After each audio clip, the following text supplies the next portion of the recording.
할렐루야. 우리 예배 오신 여러분들을 환영하고 축복합니다. 우리 예배를 통해서 살아계신 주님 만나는 귀한 시간 되시기를 예수님의 이름으로 축원합니다. 주님 보좌 앞에 나아가며 찬양드리며 나아갑니다.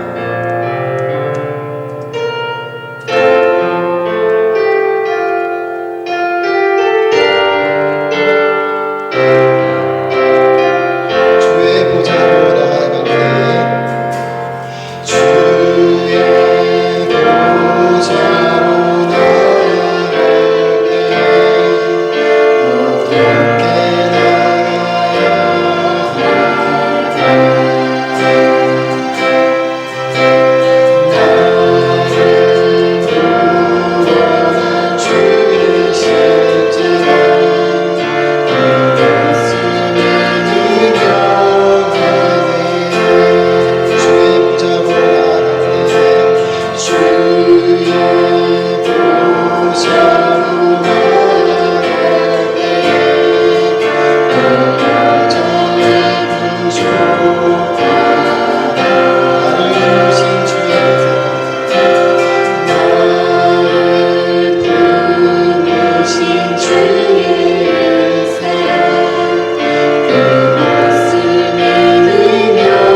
하나님의 크신 사랑 하늘에서 내리사 우리 맘에 항상 계셔 온전하게 하소서.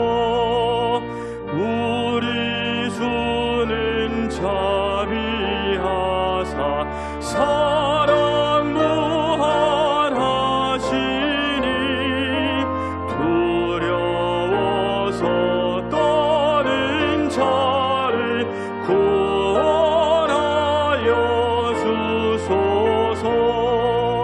걱정 근심 많은 자를 성령 감화하시며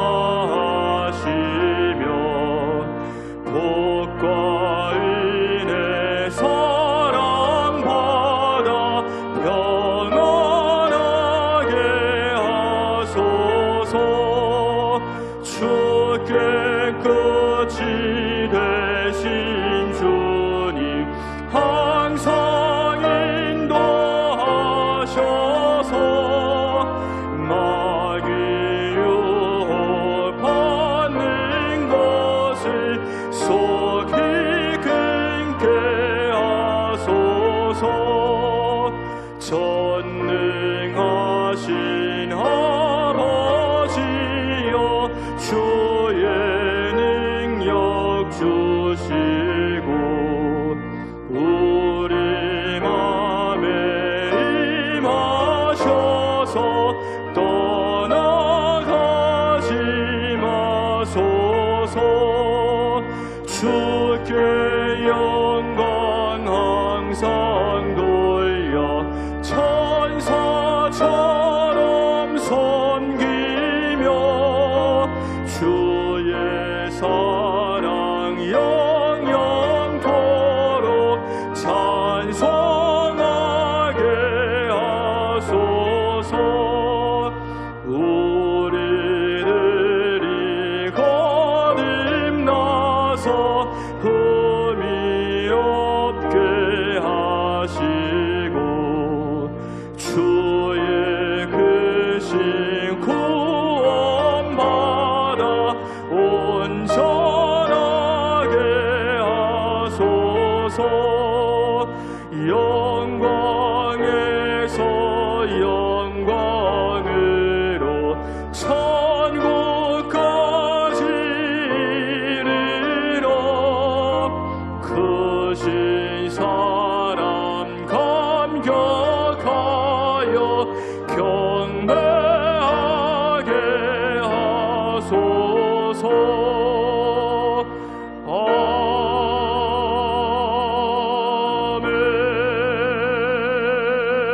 아멘. 할렐루야. 살아계신 하나님, 은혜와 사랑을 감사합니다. 오늘 하나님께서 우리를 사랑하여 주셔서 하나님 은혜 가운데 귀한 예배자로 불러주신 하나님 감사합니다.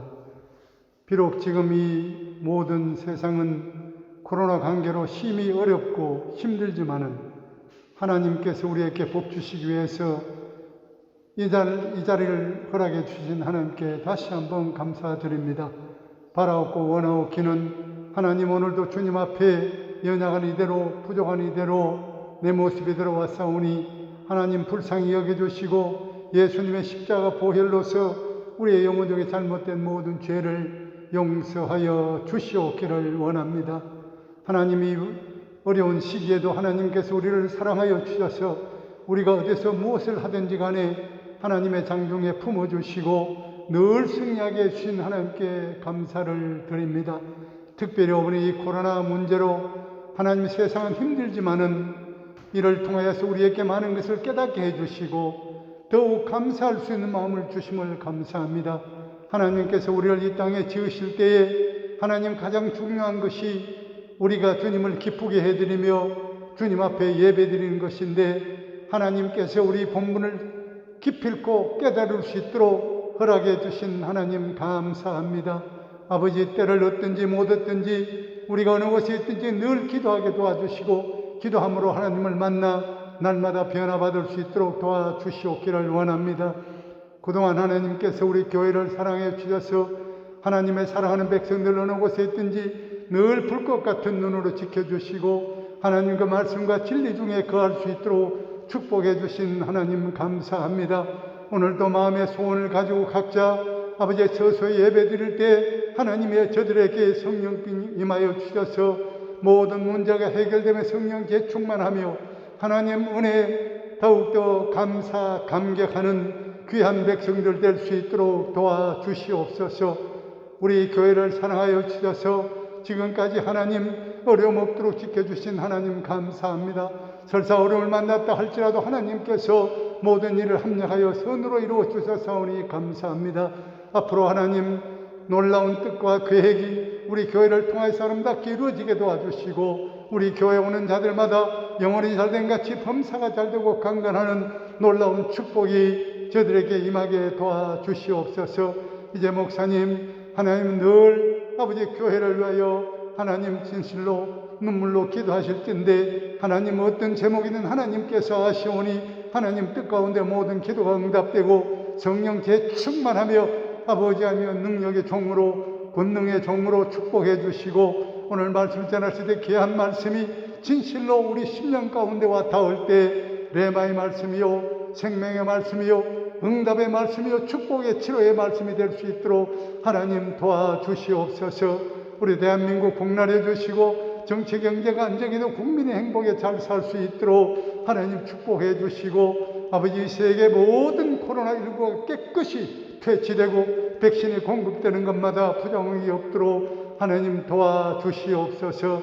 이 나라의 민족도 복날해 주셔서 이들의 찬란했던 조상의 믿음을 물러받아 온전히 복음화될 수 있게 도와주시옵기를 원합니다. 오늘도 하나님께서 우리에게 모든 기도에 응답 주시고 성령 재충만하게 채워주시고 하나님의 첫사랑을 회복할 수 있는 기회를 허락해 주신 주님께 다시 한번 감사드리오며 예수님의 귀하신 이름 받들어 감사하며 간절히 기도 올려 사옵나이다. 아멘.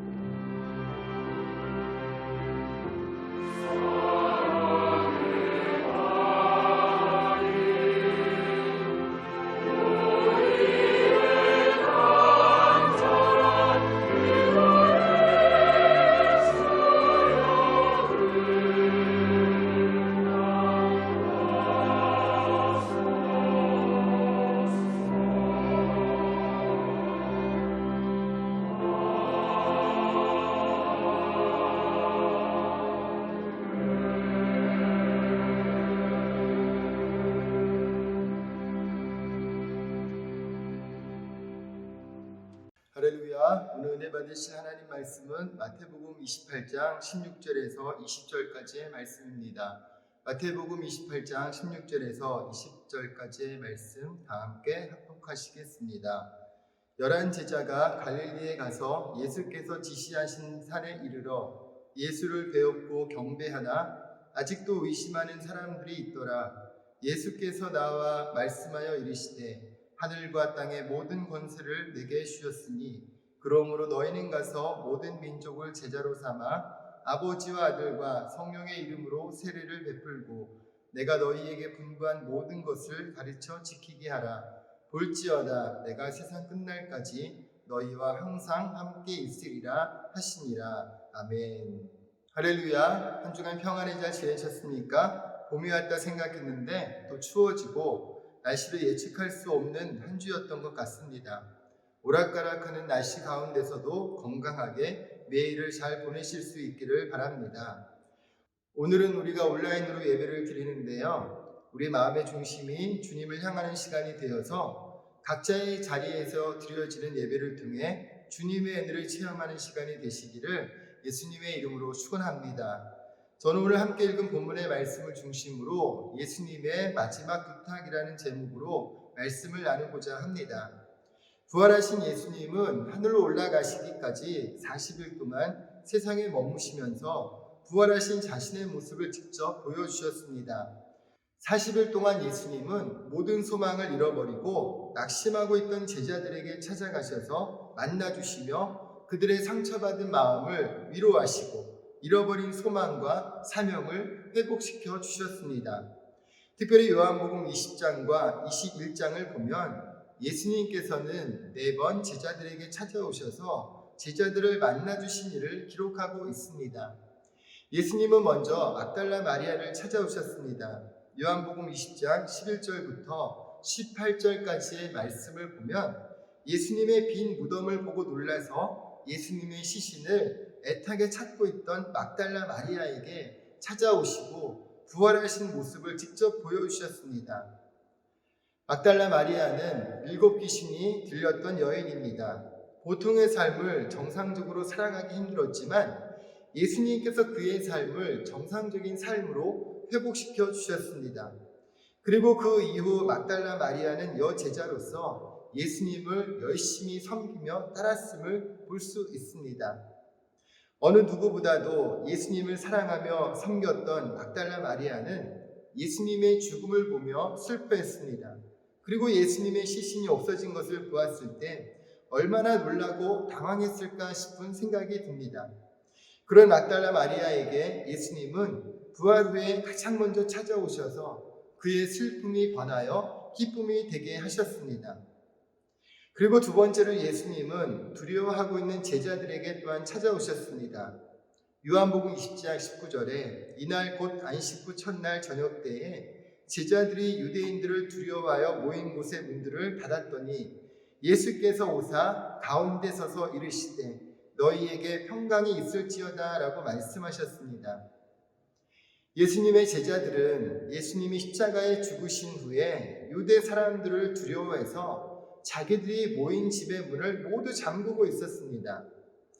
예수님이 죽으시고 무덤에 묻히고 난 후 제자들은 자기들에게도 화가 미칠 것을 두려워하여 예루살렘에 있는 어떤 사람의 집에 모여서 문을 잠그고 말 한마디도 제대로 하지 못하며 있었던 것으로 생각됩니다. 3년 동안 예수님을 따라다니며 예수님이 이루실 나라를 잔뜩 기대했다가 모든 기대와 소망이 무너진 지금 자신들이 어떻게 하는 것이 현명한 것일지를 의논했는지도 모르겠습니다. 어쨌든 이렇게 두려워하는 제자들에게 부활하신 예수님께서 찾아오셨고 너희에게 평안이 있으라고 말씀하셨습니다. 요한복음 14장을 보면 예수님은 십자가에 못 박히시기 전에 예루살렘에서 고난을 당하시고 십자가를 지게 될 것에 대해서 말씀하셨습니다.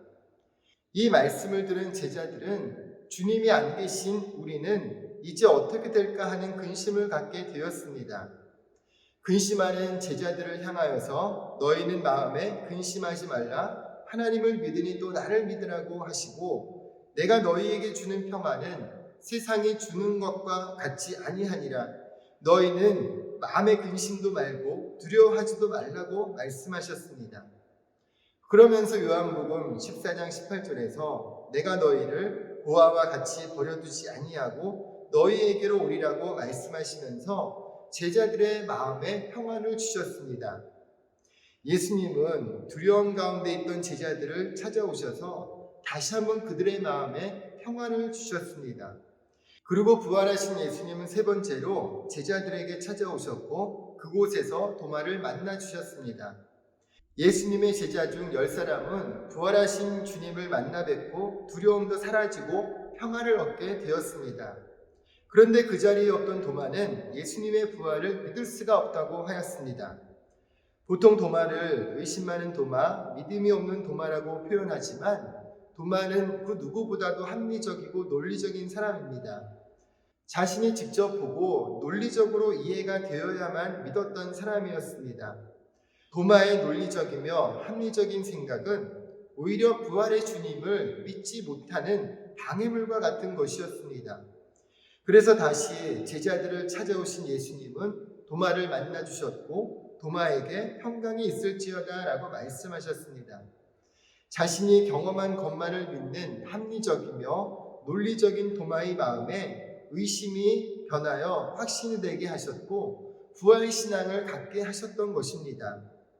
도마는 부활하신 예수님을 만나며 나의 주님이시오 나의 하나님이시니이다 라고 고백하였습니다. 롱펠로우는 하나님의 연자맷돌은 매우 천천히 돌아갑니다. 그러나 아주 부드럽게 갑니다. 그렇습니다. 우주 만물을 지으시고 주관하시는 하나님이 계시다면 역사가 이렇게 진행되고 있는데 왜 가만히 계실까 회의를 품을 때도 있습니다.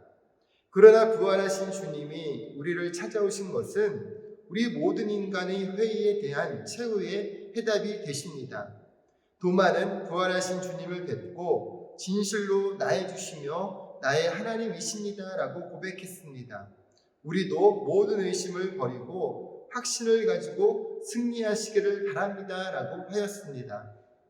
그리고 네 번째로 부활하신 예수님은 요한복음 21장을 보면 실패를 거듭하는 제자들에게 찾아오셨습니다. 예수님이 십자가에 못 박혀 돌아가신 후 제자들의 실망은 말로 다할 수가 없었습니다. 베드로는 실망한 나머지 3년 전에 떠났던 디베라 바다에 나는 고기나 잡으러 가겠네 하며 나섰고 고기잡이 경험이 있는 다른 사람들도 함께 따라 나섰습니다. 오랜만에 고기 그물을 던졌지만 이상할 정도로 고기가 잡히지 않았습니다. 날이 밝아 동이 트기 시작한 때입니다. 부활하신 주님께서 실패를 거듭하고 있는 제자들을 찾아 바닷가에 오셨습니다. 제자들은 주님이 오셨으리라는 기대도 없었기 때문에 예수님을 알아보지 못했습니다. 그러나 이후에 예수님이심을 알아보고 예수님께 나왔는데 예수님은 베드로를 따로 부르셔서 네가 나를 사랑하느냐고 3번 물어보시고 내 양을 먹이라고 3번 말씀하셨고 마지막으로 나를 따르라고 하셨습니다. 예수님은 베드로의 실패와 상처받은 마음을 치료하시고 잃어버린 사명을 새롭게 회복시켜 주신 것입니다. 이처럼 예수님은 부활 후에 제자들에게 찾아오셔서 만나주시고 그들의 슬픔을 위로하시고 두려움을 평강으로 바꿔주시고 상처받은 마음을 치료하시고 잃어버린 사명을 새롭게 회복시켜 주셨습니다. 이처럼 마가복음, 누가복음, 요한복음에는 예수님께서 40일 동안 여러 제자들을 찾아가셔서 하신 일들을 기록하고 있습니다. 그런데 마태복음에는 부활 후 예수님의 행적에 대해서 기록하지 않았습니다. 지상에서의 마지막 명령이라고 할 수 있는 본문의 말씀을 바로 기록하고 있습니다. 다른 복음서와 다르게 유대인 독자들을 대상으로 기록한 마태복음은 예수가 그리스도이시다, 예수가 부활하셨다, 그리고 마지막으로 이런 명령을 내리셨다, 바로 택함받은 너희들이 이 명령을 지켜 행해야 한다고 강조하고 있는 것입니다. 반면에 다른 복음서에서는 예수님의 부활을 믿지 못하는 사람들에게 부활하신 예수님을 만난 부활의 증인들을 설명함으로써 예수님의 부활은 역사적 사실이라는 것을 설명하고 있는 것입니다.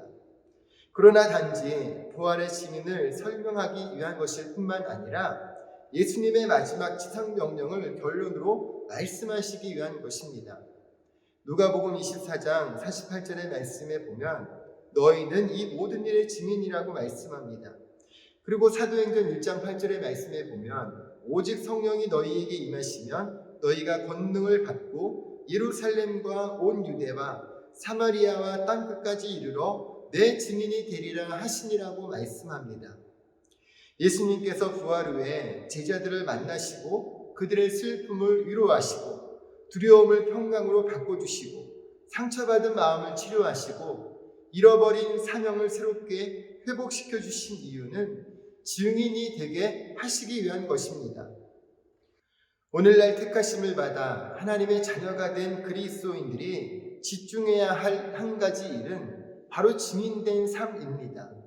쓸데없는 논쟁과 다툼에 힘을 쓰는 것이 아니라 예수님의 명령에 집중하는 삶을 살아갈 수 있어야 할 것입니다. 오늘 예배를 통해서 예수님의 부활의 증인으로서의 삶을 살아가는 그리스도인들이 되시기를 다시 한번 예수님의 이름으로 축원합니다. 먼저 제자들은 갈릴리에 지시하신 산으로 가서 예수님을 뵈었습니다. 16절과 17절의 말씀을 다시 보면 11 제자가 갈릴리에 가서 예수께서 지시하신 산에 이르러 예수를 뵈었고 경배하나라고 말씀을 합니다. 마태복음 26장 32절에 내가 살아난 후에 너희보다 먼저 갈릴리로 가리라고 말씀하셨습니다. 그리고 마태복음 28장 7절에서는 또 빨리 가서 그의 제자들에게 이르되 그가 죽은 자 가운데서 살아나셨고 너희보다 먼저 갈릴리로 가시나니 거기서 너희가 배우리라 하라고 말씀하셨습니다. 부활하신 주님이 갈릴리에서 보자고 그리로 오라고 말씀하신 것입니다. 왜 예수님은 제자들에게 갈릴리로 오라고 말씀하셨을까요? 예루살렘에서 갈릴리까지는 걸어서 꼬박 3일을 가야 합니다. 그런데 왜 예수님은 예루살렘이 아니라 제자들에게 갈릴리로 오라고 말씀하셨을까요? 갈릴리는 예수님과 제자들에게 의미 있는 장소입니다. 마태복음 4장을 보면 예수님께서 처음 공생애를 시작한 곳이 갈릴리이고 여러 제자들을 부르신 곳이 바로 갈릴리입니다. 여러 제자들이 주님을 처음 만나 제자로서 부르심을 받은 장소입니다. 예수님을 기쁜 마음으로 따라 나선 장소가 갈릴리입니다. 그리고 예수님과 제자들이 주로 활동하던 곳이 갈릴리였습니다. 그러나 예루살렘은 예수님의 죽으심으로 모든 소망을 잃어버리고 깊은 슬픔과 절망에 빠져있던 장소입니다. 죽은 예수님만 생각하며 두려워 떨고 있던 곳입니다. 예루살렘이 슬픔과 실패와 두려움의 장소라면 갈릴리는 예수님을 처음 만나고 예수님과 함께 활동하며 꿈을 키우며 인생을 걸었던 장소입니다. 그래서 예수님은 갈릴리로 부르셔서 첫사랑의 마음을 회복시키시고 다시 소망과 꿈을 회복시키시기 원하셨던 것입니다. 처음 소명을 받았던 곳에서 다시 새롭게 사명을 회복시키시기 위함이었습니다. 여러분, 인간은 기억을 먹고 산다는 말이 있습니다. 프로이트 같은 심리학자는 지금의 나는 나의 과거가 중첩된 존재일 뿐이라고 하였습니다. 지나간 과거의 경험과 추억이 오늘의 나를 만들고 나에게 영향을 끼치고 있는 것입니다. 그래서 우리가 살아가면서 특별히 어린 시절의 좋은 기억, 좋은 추억을 많이 경험하면서 사는 것은 중요합니다. 아이들이 어린 시절에 사랑받았던 기억, 부모님과 혹은 친구들과 행복했던 기억을 많이 가질 수 있도록 하는 것은 정말 중요한 일입니다. 그런데 보통 사람들은 지난 날들의 좋은 기억은 금방 잊어버리고 나쁜 기억은 오래도록 간직합니다. 충격적인 일들은 잊으려고 해도 쉽게 잊혀지지가 않습니다. 사람들이 나쁜 기억, 실패한 기억을 오래 잊지 못하는 이유는 같은 상처를 받지 않고 싶은 자기 보호 본능 때문입니다. 그래서 사람에게 상처를 받은 사람은 사람을 경계하고 자신에 대해 실패했던 사람은 새로운 일에 도전하는 것을 두려워합니다. 새로운 장소, 새로운 사람을 만나도 이전에 경험했던 나쁜 기억 때문에 친밀한 관계 혹은 좋은 기억을 새롭게 만들지 못하기도 합니다. 그래서 우리가 좋은 기억을 많이 갖고 성공의 경험을 많이 하는 것은 참 중요한 것입니다. 그리고 특별히 우리의 신앙에서 예수님과의 관계에서 은혜 받고 응답받는 경험을 많이 하는 것은 참 중요한 일입니다. 그런 것처럼 예수님은 실패의 장소였던 예루살렘이 아니라 성공의 장소, 은혜의 장소, 처음 부르심을 받은 장소였던 갈릴리로 오라고 말씀하신 것입니다. 갈릴리는 처음 예수님을 만난 곳입니다. 여러분, 우리에게 갈릴리는 어디일까요? 우리가 처음 주님을 만났던 곳은 어디입니까? 열심히 신앙생활하면서 은혜 받았던 곳은 어디입니까?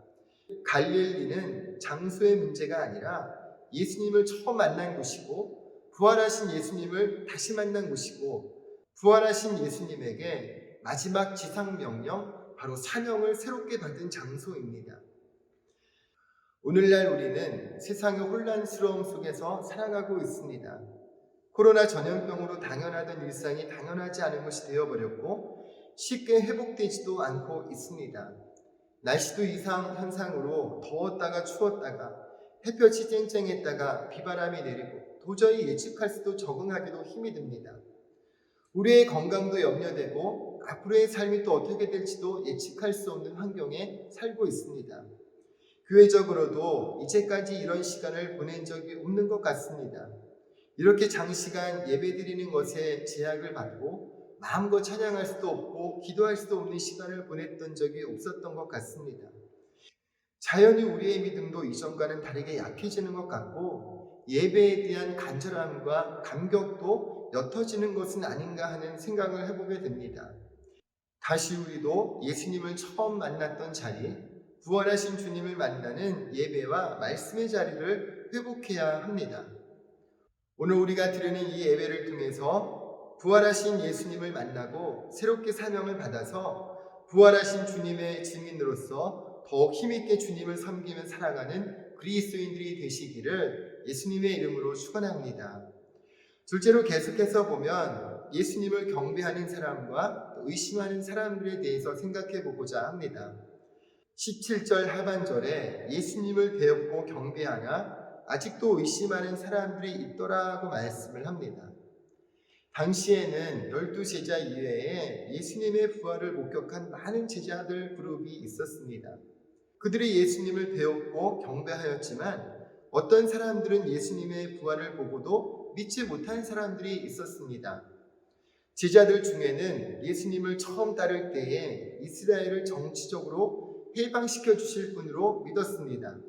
그러나 부활하신 주님을 만난 이후에는 예수님을 그리스도 자체로 믿고 경배했습니다. 처음에 그들은 자신들의 필요와 목적과 소원을 위해 예수님을 따라다녔지만 부활하신 예수님을 만나고 난 이후에는 예수님 자체만을 믿고 경배하는 단계로 그들의 믿음이 변했던 것입니다. 우리의 믿음의 수준도 자라야 합니다. 처음에는 내 필요와 목적과 소원을 응답받는 것에서 점차적으로 예수님을 그리스도로 온전히 믿고 따르는 단계로 자라갈 수 있어야 합니다. 기분이 태도가 되지 않게라는 책이 있습니다. 이 책에서는 이런 이야기를 하고 있습니다. 우리는 매 순간 기쁠 수 없다. 그렇기에 감정에는 기복이 있다.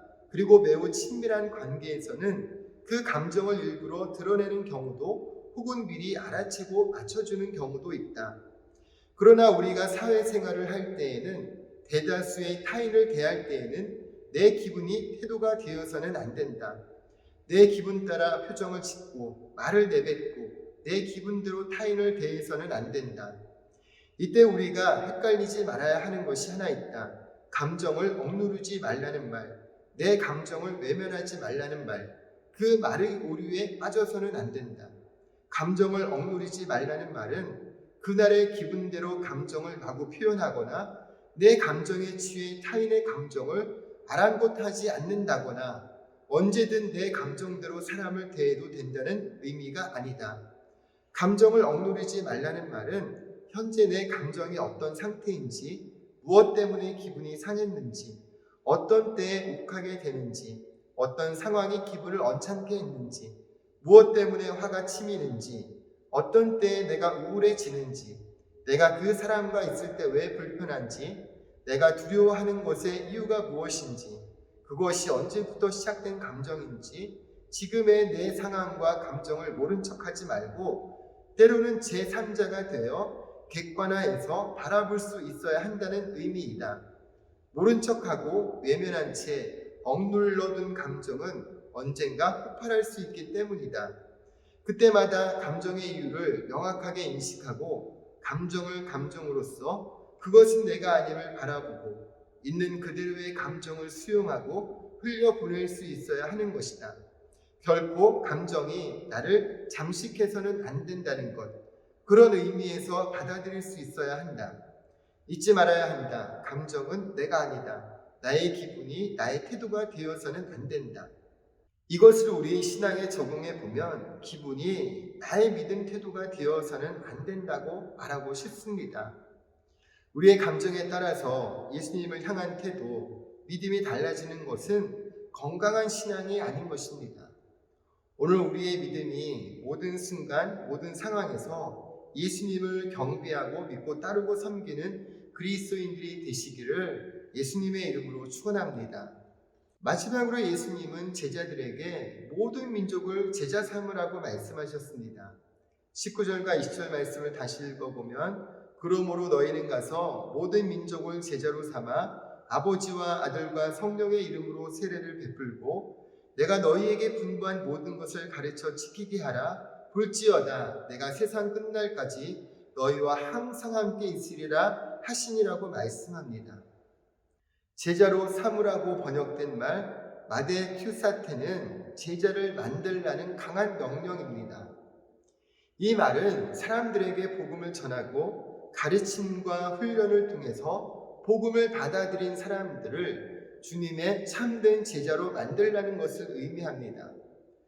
그리스도의 제자가 되는 일은 모든 면에서 주님의 가르침과 뜻을 쫓아 사는 사람이 되는 것을 의미합니다. 참된 제자는 스승의 생각과 사상 그리고 스승의 삶을 본받아 사는 사람입니다. 제자를 삼으라는 명령은 주님의 가르침을 이해하고 그 뜻을 따라 살아가는 사람을 만들라는 명령입니다. 사도들은 자기의 생각이나 사상을 쫓는 사람을 만드는 사람들이 아닙니다. 사도는 사람들을 그리스도에게 인도하고 그리스도의 가르침을 쫓아 사는 사람들로 만들어야 하는 것입니다. 그러기 위해서 먼저 제자가 되었고 다른 사람을 제자로 만드는 일을 하는 사람들이 사도였습니다. 그런 것처럼 오늘 우리도 먼저 그리스도의 제자가 되고 다른 사람을 그리스도의 제자로 인도하는 삶을 사는 그리스도인이 되어야 하는 것입니다.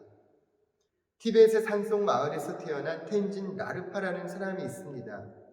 15살 때에 그의 어머니는 아들에게 불교적 삶과 성경을 가르치기 위해 수도원으로 보냈습니다.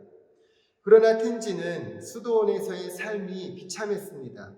아침에는 다른 숙녀들과 함께 길에서 음식을 구걸하고 매일 수도원에서는 언어, 신체, 성적 학대를 다녀야 했습니다. 독신으로 알고 있었던 많은 지도자들이 수도원에서 멀리 떨어진 곳에 숨겨놓은 아내와 가족이 있다는 사실을 알게 되고 환멸을 느끼기도 하였습니다. 20년 동안 수도원에서 노예처럼 지내던 텐진은 인도에서 달라이 라마를 몇 번 만났지만 그의 내면에는 여전히 평화가 자라지 못했습니다. 그러던 중에 북인도에 살고 있는 한때 승려였던 친척을 찾아갔는데 그가 미국으로 이사한 뒤 기독교인이 되었다는 소식을 들었습니다. 하지만 예수님은 위험한 존재이며 그와 관련을 맺는다는 것은 티베트인으로서의 삶은 물론 불교 자체를 통째로 뒤엎을 수도 있다고 훈련받아왔기 때문에 그는 큰 충격을 받았다고 합니다. 그러던 어느 날 아버지가 돌아가셨다는 소식을 듣고 티베트로 돌아가는 동안에 여권이 없어 중국 국경에서 체포되고 공안에게 구타당한 뒤 6개월 정도 수감되었는데 그곳에서 결핵 진단을 받게 되고 병원에 입원해 티베트어를 아는 외국인 의사에게 치료를 받게 되었습니다. 의사의 옷에 작은 십자가가 달려 있었는데 그 십자가의 의미를 묻자 예수 그리스도를 따르는 사람이라는 뜻이라고 대답해 주었습니다. 의사를 통해서 티베트어와 중국어로 된 기독교 서적을 얻어 읽게 되었지만 이후 텐진의 건강 상태는 점점 나빠졌다고 합니다. 그러던 어느 날 밤에 하얀 예복을 입은 한 남자가 꿈에 나왔는데 사방으로 광채가 뿜어져 나오고 있었다고 합니다. 그가 가까이 다가왔는데 그의 손에서 무엇인가 이상한 것을 발견했습니다. 완전히 아물지 않은 흉터가 있었는데 짧게라도 그의 얼굴을 자세히 보고자 했지만 그럴 수는 없었다고 합니다. 그는 나를 따르라고 말했습니다. 예수님이세요? 당신이 내게 진리로 가는 길을 보여줄 사람인가요? 라고 물었는데 그는 다시 나를 따르라고 대답했습니다. 그리고 나를 따르라. 나는 길이다. 나는 진리다. 나를 통하지 않고는 길을 찾을 사람이 없다. 라고 했다고 합니다. 그래서 텐진은 예, 나는 당신을 따르겠습니다. 라고 대답했습니다. 그렇게 텐진은 예수님을 영접하여 그리스도인이 되었습니다. 이후 집으로 돌아간 뒤 수도원 친구들에게 공부한 것을 나누는 자리에 참석하게 되었습니다. 그때 텐진은 내가 병원 침대에 누워있을 때 내가 더 이상 고통을 당하지 않게 하기 위해서 자기 목숨을 주신 하나님의 이야기를 들었다. 내가 그럴 만한 가치가 있는 일을 했기 때문에 하나님이 그렇게 하신 것이 아니다. 나를 사랑하시기 때문에 그렇게 하셨다. 그분의 사랑은 고통이 끝나는 길로 이어지며 그분의 이름은 예수다라고 하였습니다. 불교에 대해서 배운 것을 나누는 자리에서 그는 자신이 만난 예수님에 대한 것을 전하였던 것입니다. 이 이야기를 듣고 몹시 화가 났던 타시라마가 당장 그를 묶어라고 소리쳤고 수십 명의 승려들이 텐진에게 달려들며 기독교인이다 죽여라고 외쳤다고 합니다. 목이 졸리고 질식할 정도로 맞고 의식을 잃고 죽을 위기에 겪었지만 2017년 텐진은 자신의 고향에 전염병이 발생해 어머니와 많은 사람이 죽게 되었다는 소식을 듣게 되었습니다. 죽음의 위협에도 불구하고 수도원으로 돌아가 사람들이 자신을 미워할지라도 그들을 섬기며 예수님의 사랑을 보여주겠다고 결심하며 그곳으로 돌아갔습니다. 텐진의 의료진들을 이끌고 고향으로 내려가 1000여 명이 넘는 사람들을 치료했습니다. 그 이후에 계속해서 살아계신 하나님을 섬기고 작은 티벳 공동체를 이끌고 있다는 소식을 한 신문을 통해서 읽어보게 되었습니다. 한 의사를 통해 예수님에 대한 이야기를 듣게 되고 한밤중에 꿈 가운데 찾아오신 예수님을 만나 예수님을 영접해 그리스도인이 되었습니다. 그리고 예수님의 제자가 되어 예수 그리스도를 전하며 예수님의 사랑을 가지고 또 다른 섬기는 삶을 살아가고 있음을 볼 수가 있습니다. 부활하신 예수님은 오늘도 동일하게 살아계십니다. 우리는 죽은 예수를 믿는 것이 아니라 살아계신 예수님을 믿고 있는 것입니다. 오늘 예배를 통해서 우리도 부활하신 예수님을 만나고 주님의 제자가 되고 또 다른 사람을 그리스도의 제자가 되도록 돕는 그리스도인, 주님의 영광을 나타내는 그리스도인의 삶을 살아가는 한 분의 한 분이 되시기를 예수님의 이름으로 축원합니다. 잠시 기도하겠습니다.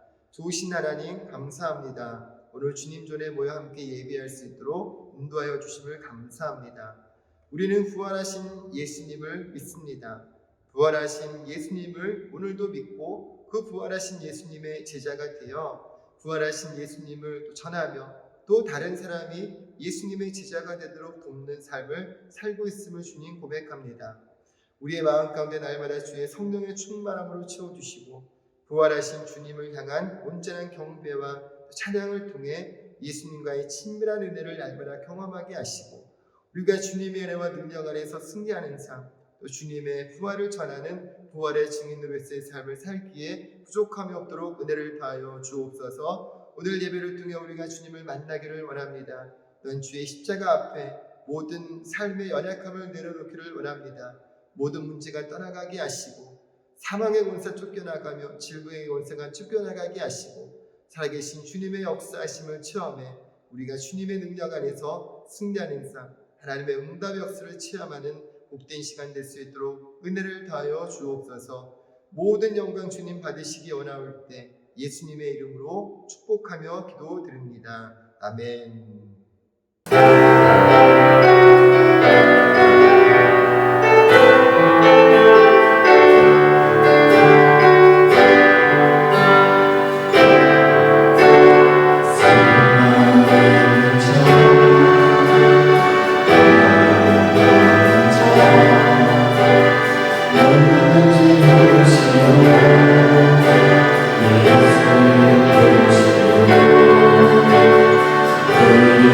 예수님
교회 소식을 말씀드립니다. 회중예배 일정을 잘 기억해 주시기 바랍니다. 다음 주일 18일은 교회에 모여서 예배를 드립니다.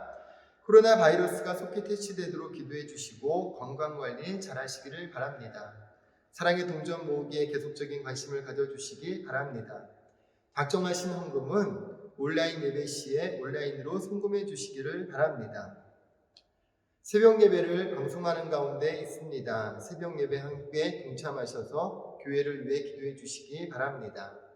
할렐루야, 예수님 안에서 좋은 일이 일어납니다. 매일매일 살아계신 주님, 부활하신 예수님과 동행하는 삶, 살아가는 그리스도인들이 되실 때 우리도 그리스도의 제자로서 주님 전하는 복음의 통로, 많은 사람들에게 그리스도의 십자가 사랑과 은혜를 전하는 축복의 통로로 살아가게 되시기를 예수님의 이름으로 축원합니다.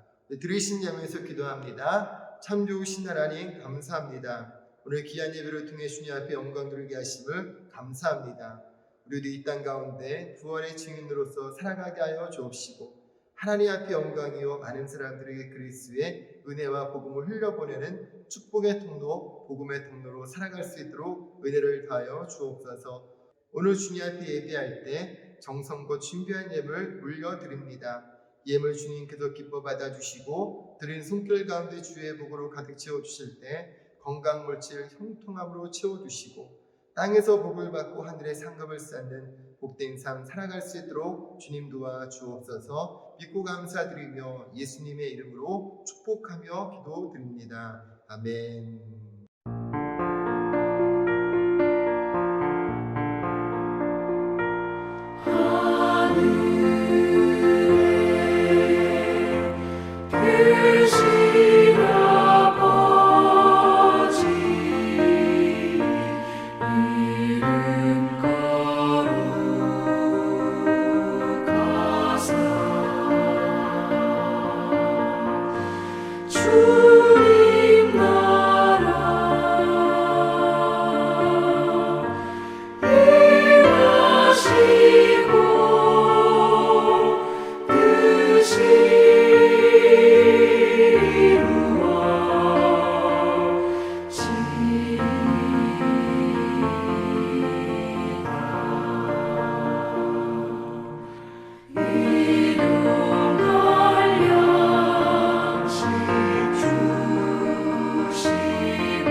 지금은 우리 주 예수 그리스도의 은혜와 아버지 하나님의 영원하신 사랑과 보혜사 성령님 함께 하시고 동행하시는 은혜가 부활의 주님을 만나고 부활의 증인으로서 이 땅의 삶을 살기로 소원하는 한 분 한 분의 삶과 모든 범사 가운데 지금부터 영원토록 함께 하시기를 간절히 축원하옵나이다. 아멘.